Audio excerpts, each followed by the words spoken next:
Pozdravljamo na govoru vabim župana mestne občine Celje, gospoda Bojana Šrota.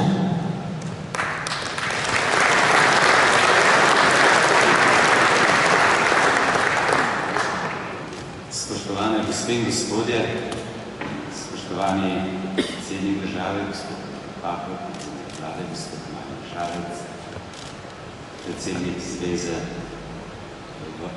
veteranov vojne za Slovenijo, gospod Ladislav Lipič, cenjeni ostali visoki gostje, veteranke in veterani, prisrčno pozdravljeni in iskreno dobrodošli v našem knežjem mestu.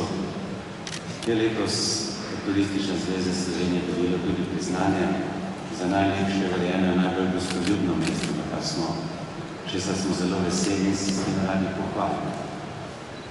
Osebno sem zelo počaščen in ponosen, da kot župan mesta gostitelja lahko spregovorim nekaj besed na tej slovesnosti. Verjetno se še vsi dobro spominjamo in danes na nek način doživljamo tiste dogodke izpred 27 in več let, ko so nas prelevali domoljubje, odločnost, optimizem in vera v lepšo prihodnost. Pravzaprav je bila celotna Slovenija v takem čudovitem stanju optimizma in veselja. V začetku 90-ih let so se v svetu, zlasti pa v Evropi, oziroma v vzhodnem delu Evrope, tudi v Jugoslaviji, dogajale velike družbene in politične spremembe.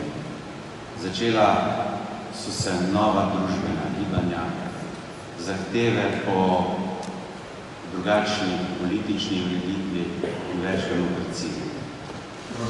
Slovenci smo se takrat odločili stopiti na pot samostojnosti in neodvisnosti.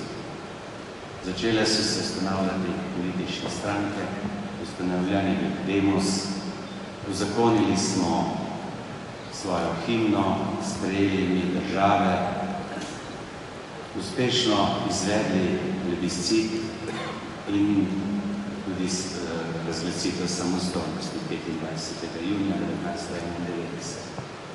1991. Jaz se osebno dobro spominjam veselja, navdušenja in vsega ostalega, te pozitivne energije, ki je takrat iz tega 25. junija bila praktično v celotnem starem mestnem jedru. Za vas, veterane, pripadnike takratne teritorialne obrambe in milnice, se je vse skupaj začelo že zdavnaj prej. Ko so se začele tajne priprave, tajne vojaške priprave, se smo bili odločeni, da bomo, koliko bo to potrebno, svoje odločitve branili tudi z orožjem.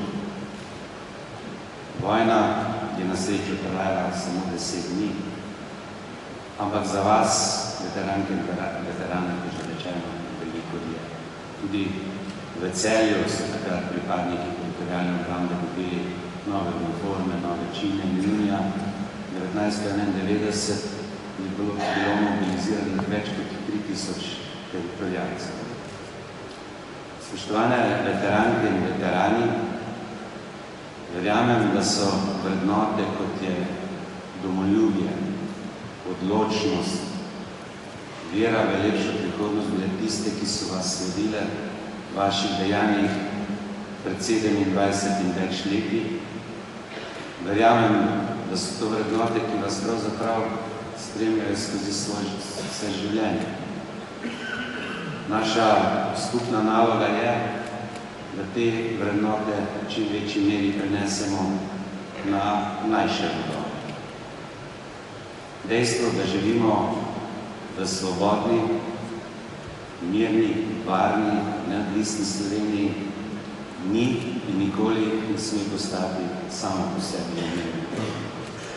Slovenci smo dokaj kritični narod, čeprav živimo na enem koščku, ki mu lahko rečemo raj na zemlji, imamo lepo, urejeno, varno in tudi socialno pravično državo.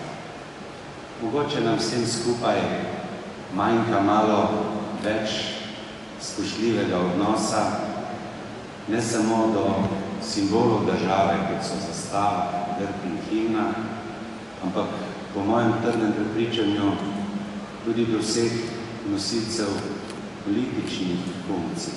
Tudi s tem izražamo spoštovanje do lastne države. Jaz upam, da nam bo uspelo to domoljubje v čim večji meri prenesti, ga privzgojiti ali pomočiti vsem mladim rodovom in bodimo ponosni na našo prekrasno Slovenijo. Vsem veterankam in veteranom se iskreno zahvaljujem za vse, kar ste naredili za našo ljubo domovino, vsem pa tudi iskreno čestitam ob dnevu suverenosti in vam želim lep dan na našem mestu. Hvala.